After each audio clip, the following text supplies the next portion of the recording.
All right, so today's workout we're going to do is just a 3-move flight.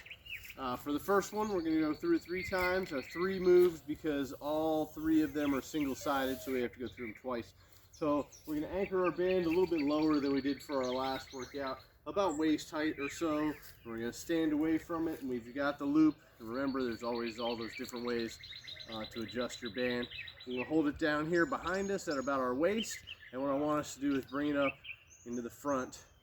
All right, we're keeping our hips, shoulders nice and square as we kind of fly and front shoulder raise this band. Bring it up to the front, lead with our elbow, and squeeze right to the middle of your chest. We'll switch, go ahead and do it on the other side. So that's going to be our first move, is the single-sided band front shoulder raise. Our next one, what we're going to do is we're going to get into a single kneeling position. So this is basically the bottom of a lunge. We got our opposite foot from the one that we're holding the band in forward. The other knee is on the ground. If you want to raise your level of difficulty, get the legs involved a little bit more, you can keep that knee off the ground and hold the bottom of that lunge position. It's going to make it a lot harder. It might make it a lot better.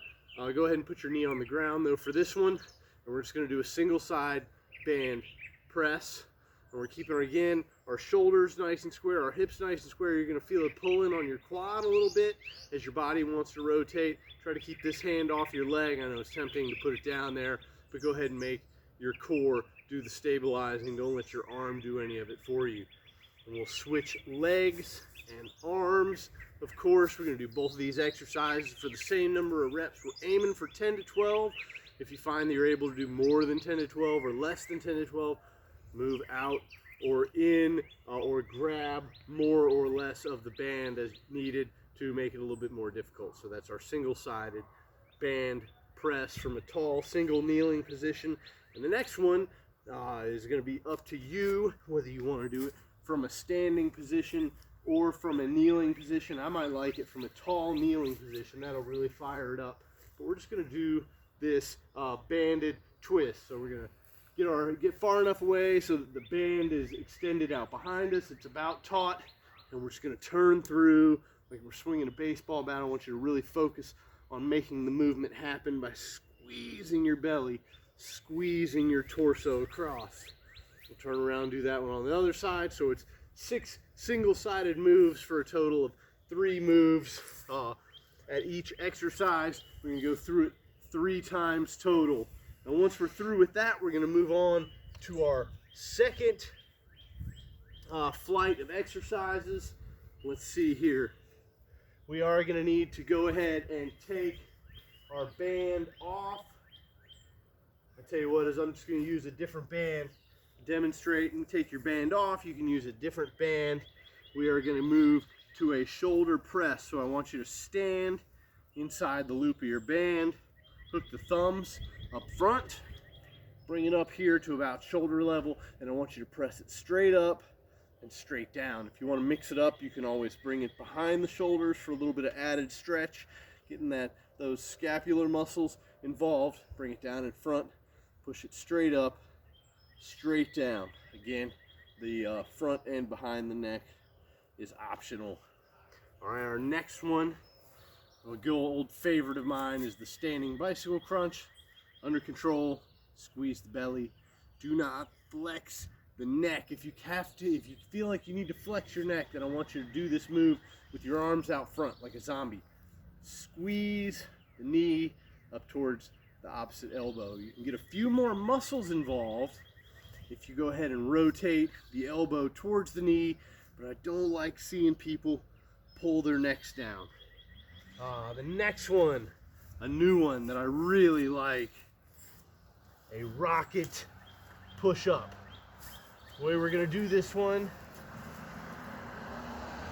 no worm down here. The way we're gonna do this one, You found a worm. we don't need him. We don't need him. Nope, We're gonna no start worm. in a push-up position. And what I want you to do is push back, bend the knees, lower the knees, bend at the hips to allow your knees to drop, push back as far as you can, and then I want to come up off the feet and stop right there in that plank position. So we're pushing back, All right, I'm gonna keep my head neutral. I'm not dipping it down.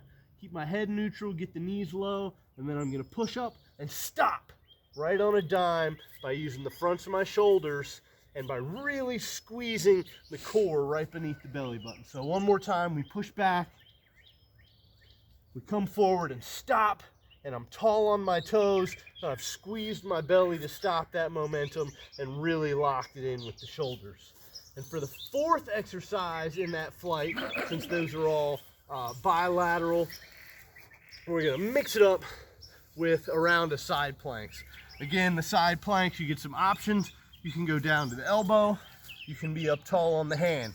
What we want to do is create as much time under tension as possible. So if you can stay off the ground and pulse up high, that's great. If you can hold this as your neutral and let your hips come down but not touch, that's great. If you need to take the break, that's fine. Come up for a static hold. Come up for some pulses. We want as much time under tension and as much moving up and down. I want this nice straight line all the way from my heels up through my shoulders and ears. The hips are forward, not back, and I'm not hunching over with my shoulder. I'm up tall and straight, and I'm creating as much time off the ground, squeezing these obliques down here to hold my body up as possible. So there's our 4 exercises. We got 2 flights. Again, let's go through them. We had that single-sided front fly. We were gonna do it with both sides. We've got the tall kneeling press where we've got our opposite leg forward. We're pressing with the other hand. And then, remember we did our cable twist, and you can do those from a lunge position, a tall kneeling position. You can stand up and really scoop them, or you can move your anchor. After that, we didn't need the anchor anymore because we went to the shoulder presses with the band, straight up, straight down, move to the standing bicycle crunch. Remember, don't crunch your neck down. After that, we got our rocket push-ups, and then onto the side planks. Try to get through 3 rounds of each one. Get it good.